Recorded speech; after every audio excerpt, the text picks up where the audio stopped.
Ya.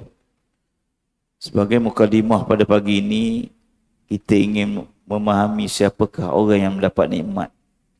Dan Allah Subhanahu Wa Taala suruh dan Allah SWT terangkan kepada kita, dan kita semua dah hafal dalam surah Al-Fatihah, dan kita ulang, sentiasa ulang. Ihdinas siratal mustaqim. Ya Allah, ya Tuhan kami, tunjukkanlah kami jalan yang lurus. Allah SWT sayang dan kasih pada kita. Allah tak berhenti ayat tu setakat tu saja. Tunjukkanlah kami jalan lurus. Jalan lurus tu apa dia?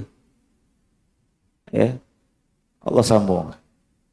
Siratal ladzina an'amta alaihim, iaitu jalan orang yang telah engkau beri nikmat kepada mereka. Siapa orang yang Allah beri nikmat tu? Yang kita nak ikut tu. Diterangkan dalam surah An-Nisa ayat 69. Faulaika ma'alladzina an'amallahu alaihim, iaitu orang-orang yang telah dikurniakan nikmat oleh Allah kepada mereka.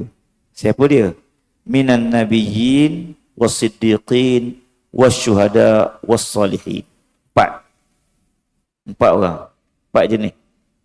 Iaitu nabi-nabi, orang-orang siddiqin, dan orang-orang syahid, serta orang-orang yang soleh.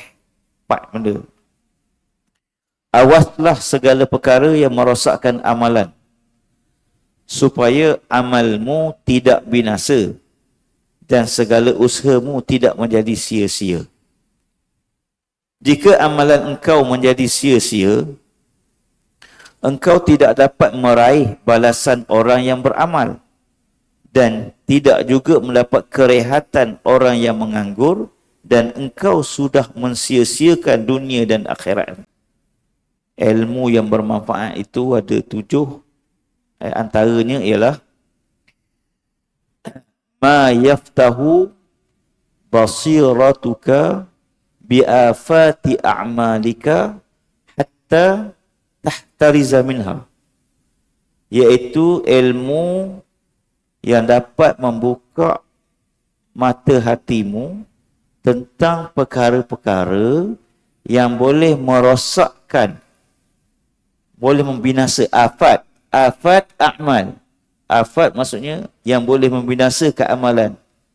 Hatta tahtarizam, sehingga kamu menjauhi perkara tersebut. Jangan buat, sebab dia akan rosak keamalan kita.